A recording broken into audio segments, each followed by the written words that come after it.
It started in the chaos of a delivery room unlike any other. The fluorescent lights hummed above as nurses darted across the floor, sweat beading down their foreheads.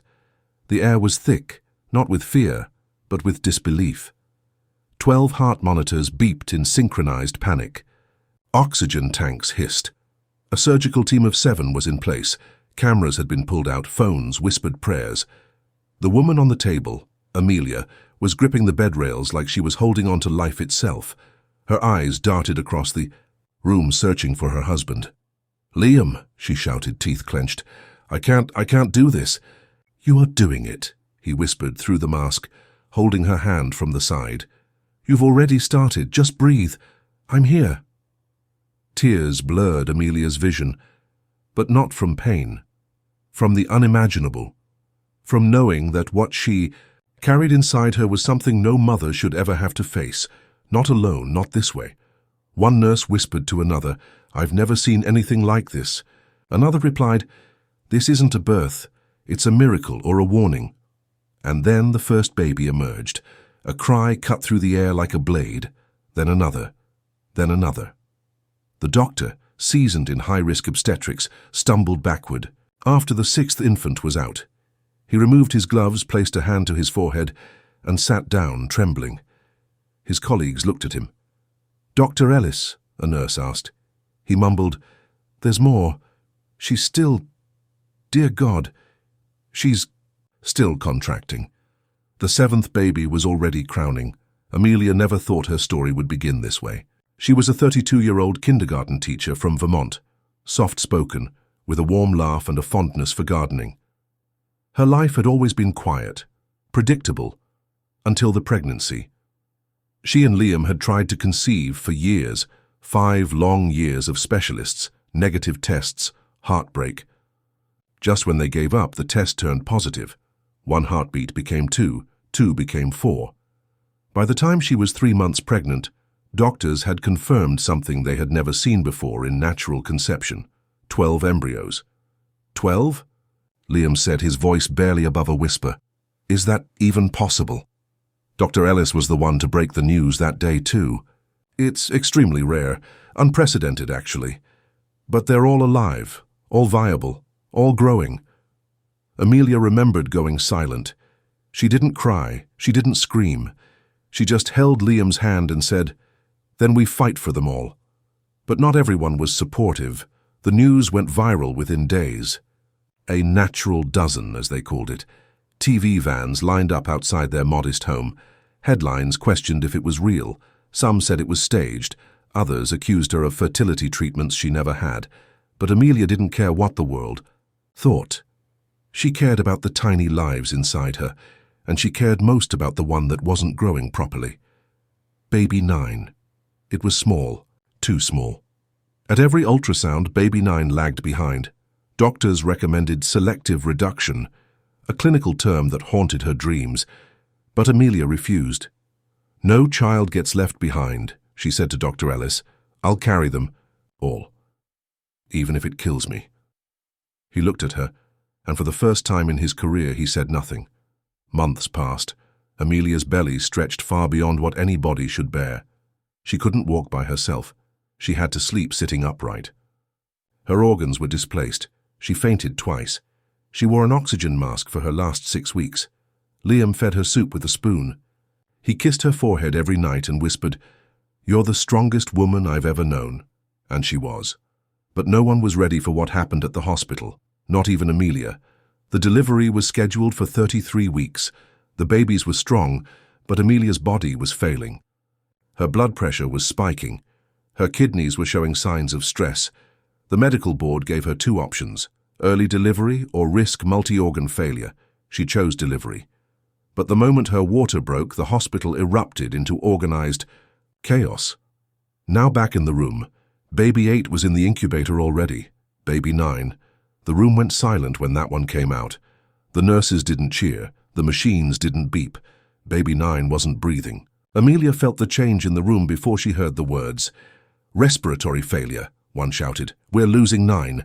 No pulse," Amelia screamed.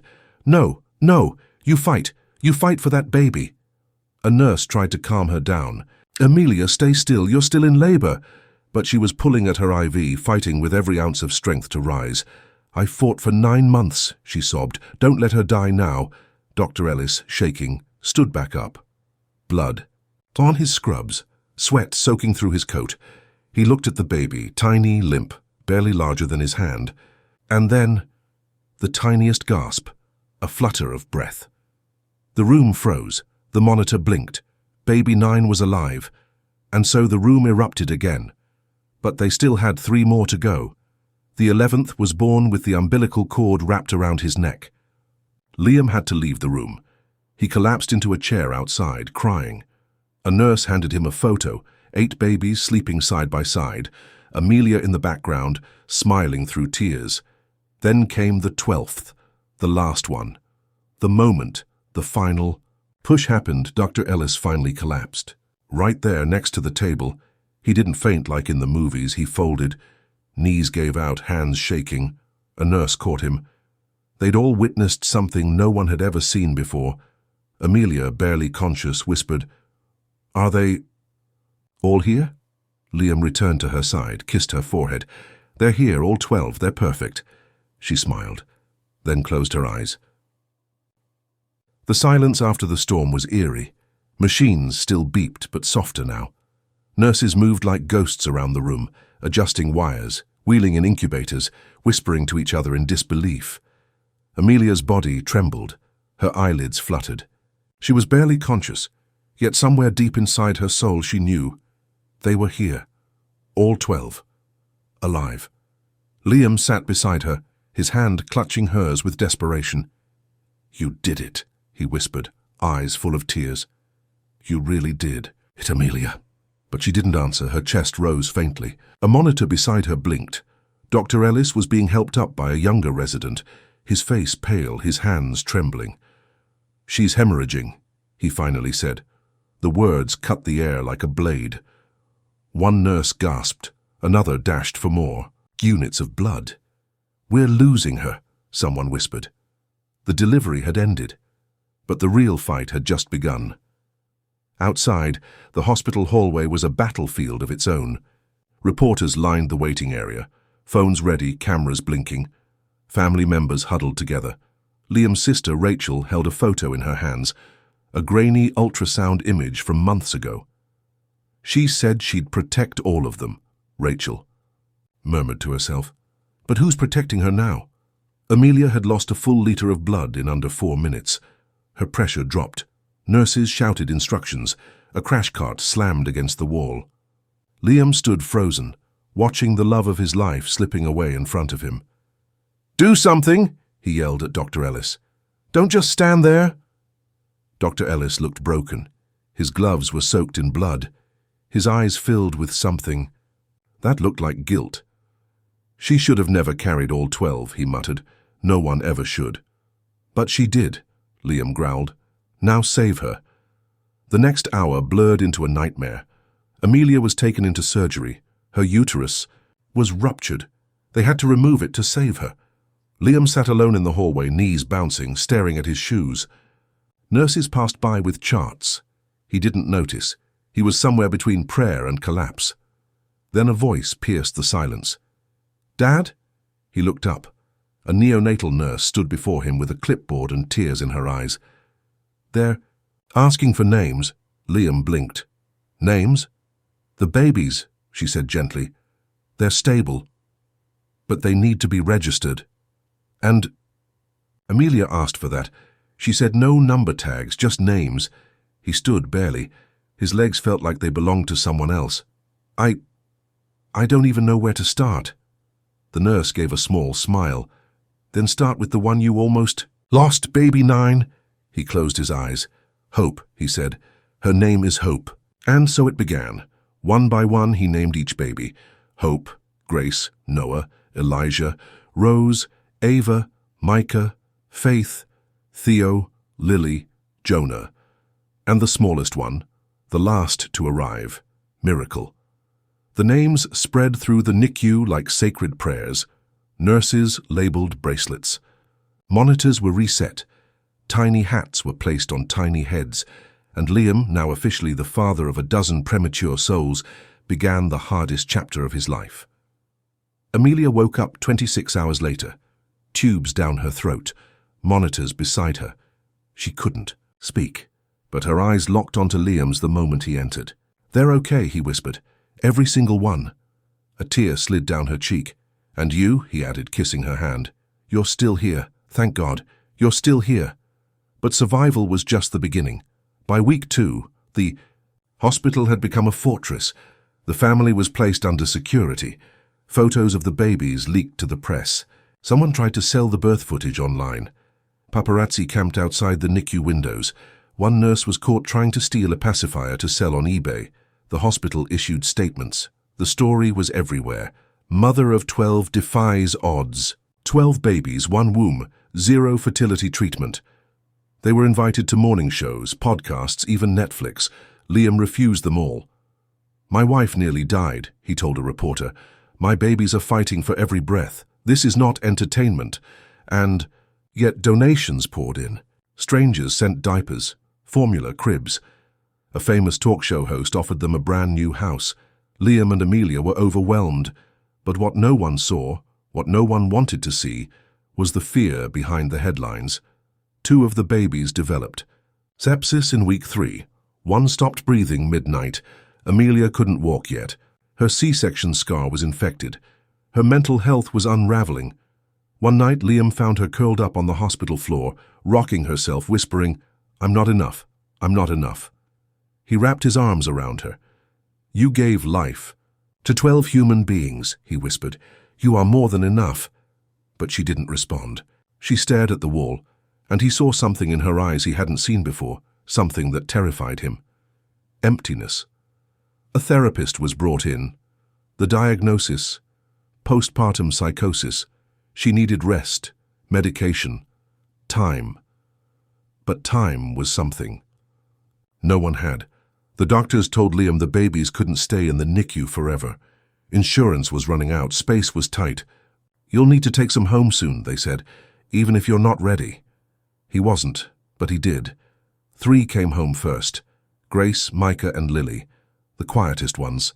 The living room became a makeshift nursery. Rachel moved in to help. Amelia tried to breastfeed, but her body was too weak. She cried every time she failed. Liam didn't sleep. At night, he watched the monitors flicker above each crib, praying none would go silent. One night they did. Hope had stopped breathing again. Liam screamed her name and started CPR right there on the floor. Rachel called 911. Amelia collapsed in the hallway. By the time the ambulance arrived, the neighbors were outside, watching. Filming Hope survived. But Liam broke. He punched a wall, broke his hand, shattered a picture frame, screamed at God. Why give me all this life just to leave me helpless? The next day, a letter arrived. No return address, just 3 words written. In trembling script, "Don't give up." Inside was a check for $100,000, anonymous. No explanation. Just those words, "Don't give up." It was enough to buy medical-grade equipment, hire a night nurse, and give Amelia the therapy she needed. Slowly, things began to shift. The babies grew stronger. Hope smiled for the first time. Amelia started laughing again, soft at first, like she wasn't sure she was allowed. Liam went back to work part-time. They started building routines, feeding schedules, bath time, story time. Rachel taught them how to track oxygen levels. Liam learned how to change diapers with one hand. Amelia started recording little video logs for each child, in case they ever asked about the miracle they came from. But then came the letter, a second one. This time, it wasn't kind. "You shouldn't have kept them all. You're selfish. Now your kids will suffer, you'll see." There was no signature, just rage. Amelia cried for hours. Liam checked the locks on every window. The police were notified. But the fear was back. And the question lingered. Had they made a mistake? And yet, every morning as the sun rose over their little house, now filled with 12 bassinets, 24 bottles, and hundreds of diapers, they saw the truth. They saw Hope grabbing Lily's hand, Micah cooing beside Jonah, Miracle blinking slowly like she was already wise beyond her age. They weren't a tragedy. They were a legacy, born of struggle, forged in faith. And the world hadn't seen the end of their story, not even close. 6 months after the birth, the house no longer echoed with chaos, it vibrated with rhythm. Cries came in waves, feedings were clockwork, diapers endless. But amid the exhaustion, love filled the air like warm sunlight. Liam and Amelia had become a team of instinct. Every eye rub, every gurgle, every shift in tone had meaning. Each baby had a personality now. Jonah was loud. Ava smiled in her sleep. Faith liked to be held upside down. Hope, as always, was the fighter. But the world outside hadn't forgotten them. One day, a producer from a national network showed up unannounced. Cameras, contracts. "America needs to see this family," he said, flashing a smile too white to be real. "We're offering a 10-episode deal, all expenses covered. You'll be stars." Liam shook his head. "We're parents, not actors." The man didn't flinch. "What if I told you we could set up a college fund for each child?" That stopped them. That night, Liam and Amelia didn't sleep. They sat at the kitchen table, whispering between bottles. "What if this helps them?" she asked. "What if it ruins us?" he replied. The next morning they said yes, with rules. No filming without consent, no private moments exploited, no drama manufactured. The network agreed. Cameras were installed, microphones placed. A team moved into their garage. And just like that, the show began. The show was called 12 Heartbeats. It aired weekly. The world watched. Ratings exploded. Episode 1, The Miracle Mother. Episode 2, 12 Cribs, 1 Bedroom. Episode 3, Amelia's Breakdown. The public was hooked. They cried. They donated. They criticized. Suddenly, Amelia couldn't go to the market without whispers. Liam's job started receiving fan mail and hate mail. A blogger accused them of using the babies for fame. Another called them God's warning. But the network didn't stop. They wanted more. What if we film the baptism? What if we introduce conflict? Amelia's mother hasn't been around, right? What if one of the babies gets sick on camera? Absolutely not, Liam barked. But Amelia hesitated. She had seen the college fund numbers. She had seen the messages from other struggling mums, thousands of them. "Maybe if our story saves someone else," she whispered, "it's worth it." Then the letter arrived. It was handwritten, the same shaky scrawl as before. "I warned you, you kept them. Now you parade them. I see you, I see her, and I see him." Liam turned pale. The police were called again. They reviewed security cameras. Nothing. But Liam knew someone had been watching. He began installing his own cameras, outside, inside, even in the nursery. He bought locks, sensors, a panic button. He bought a gun. The crew didn't like it. "We don't film guns," they said. "Then don't film at all," Liam replied. The show went on hiatus, but the footage never stopped. One night, Amelia was rocking Miracle in the nursery when she heard a tap. Soft, deliberate, on the window. She turned. Nothing. She froze. Her breath caught. Another tap. She ran out of the room. Liam found her shaking on the floor. The police came again. No prints, no sign of entry. But Liam reviewed the footage. At 2:47 a.m., a shadow moved outside the nursery. Human. Standing. Still. Watching. That is when Liam decided. We're leaving. They packed everything. Told the crew nothing. Disappeared into the mountains. Rented a cabin from a friend. No Wi-Fi. No phones. No cameras. For the first time in months, they slept. They sang. They bathed the babies in a tin tub. They watched sunsets in silence. For 2 weeks they were just a family, until the baby monitor glitched. Liam was feeding Elijah when the sound cut, then static, then a voice. Low. Raspy. "Don't run. I always find you." He threw the monitor across the room. The police were called again, but they were too remote, too isolated, and too late. The next night, the power went out, all of it. Liam grabbed the flashlight. Amelia grabbed the babies. A sound outside. Crackling. Footsteps. Then, a loud bang against the door. They screamed. Another bang. Liam raised the gun. Amelia sobbed, holding 3 babies at once. Then silence. Dead Silence. For 10 full minutes, until headlights approached. The police. Someone had triggered the panic button. Remotely. A miracle. But outside, no one was found. Just footprints in the mud. Bare human heavy. After that night, the family was moved under protection. The show was cancelled. The house was sold. The stalker was never found. But life, somehow, resumed. A year passed. The babies turned 1. Their first birthday was private. No balloons, no TV crews, just love, just life. Hope took her first step that day. Amelia cried. Liam held her hand.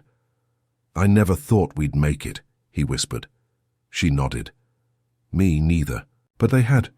They were still standing, still breathing, still loving, and somewhere out there someone still watched. But it no longer mattered, because inside those walls, the world couldn't touch them anymore.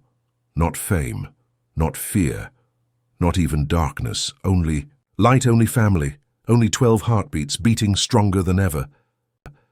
3 years passed. The sound of crying was now replaced by laughter, chaos replaced by curiosity. 12 toddlers filled the house with noise, questions, and endless energy. Each had their own bed, their own color-coded drawer, their own quirks. Jonah refused to eat anything green. Faith had imaginary friends she spoke to in whispers. Miracle danced without music. Hope, always hope, led the pack like a tiny general. Amelia had grown stronger. Her hair was longer now, her face brighter. Liam still worked part-time, but he was always home before dinner. The world had quieted, the threats had stopped. Or so they believed. One morning, while folding laundry, Amelia noticed something strange on one of the shirts. A single black thread, woven into the seam. She pulled it, and out came a tiny microphone. Her heart froze. She turned to the window. Closed, locked, no sign of entry. She called Liam, who immediately checked the rest of the clothes. 4 more mics, hidden, sewn in. They contacted the police. Again. Investigators swept the home. No signs of recent break-ins. "Could be old," one officer said. "Left over from the show." But Amelia knew. This wasn't from the show. This was recent. The cameras had stopped filming 3 years ago. She had burned the last contract. Herself, someone had been in the house again. That night they didn't sleep. Liam sat awake, cradling the baby monitor. Amelia rocked Miracle, who was having night terrors again. At 3:21 a.m., the monitor picked up something. Not crying, not static, breathing, heavy, not from the babies, from somewhere else. Liam stormed into the nursery. Nothing. The babies were asleep. He ran outside. Nothing. But on the porch, placed carefully on the welcome mat, was a baby sock. One they hadn't used in over a year. It was burned on one edge. Inside it, another note. "You should have listened." The next day, Liam enrolled the entire family in a witness protection relocation program. They changed their names, moved. States. Again. Amelia became Anna. Liam became David. The kids had new documents, new medical records, new schools, everything. But the past has a way of following you. On their first day in the new town, a man approached Amelia in the grocery store. Mid-40s, glasses, a kind smile. "You have beautiful children," he said. She smiled politely. "Thank you. How old?" 3, she answered. "All of them?" She froze. "Excuse me?" "Nothing," he replied. "I just saw the show years ago. You're the one, aren't you?" She dropped the basket and walked out. That night, she told Liam. He called the handler. They changed addresses again, this time to an off-grid community near the woods. No internet, no power lines, just solar, rainwater collectors, and silence. And for a while, it worked. The kids played in the dirt, built forts from branches, read books by candlelight. They were healthy, happy, safe. But then Theo fell. They were hiking, a simple family walk. Theo tripped, hit his head on a rock. Blood, screaming, panic. Liam carried him 4 miles down the trail to reach Signal. By the time paramedics arrived, Theo was pale, unconscious, rushed to the hospital. He survived. But while in the ER, someone took a photo. The next morning, the picture was online, Remember this family. The caption read, "They're back." And so was the attention. Only this time something was different. The letters didn't return. The threats didn't either. Instead, offers came. A publishing company wanted to buy their story. A streaming platform offered $2 million for a scripted series. A toy company wanted to name a doll after Miracle. Amelia refused them all. But one night, Liam sat at the edge of the bed and asked, "What if we write it ourselves on our terms? To tell the truth." She looked at him. "Why now?" "Because one day our kids will ask. And if we don't tell the story, someone else will." So they did. They wrote it all. From the positive test to the final relocation. They wrote about the threats, the terror, the joy, the near deaths, the tiny victories. They called the book 12 Heartbeats of Families. Fight to Stay Alive. It became a bestseller, but more than that, it became a warning, a testimony, a miracle in words. The world reacted again, but this time with reverence. People called them brave. Others apologized for past criticism. One nurse from the delivery room sent a handwritten card. "I was there. I still dream about it. Thank you for surviving," Amelia cried, reading it. Liam placed it in a box labeled "For the Kids." But fame brings shadows, and one day the darkest of all returned. A letter arrived, no handwriting typed. "Cold. I read your book. You left things out.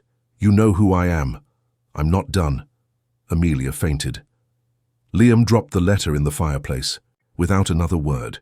The police were called again, but there was no evidence, no fingerprints, just fear. That night, Amelia locked every window. She tucked the kids in, one by one, whispering the same thing into each tiny ear. "You are safe. You are loved. You are mine." Then she sat by the door, all night, gun in hand, waiting. But nothing came.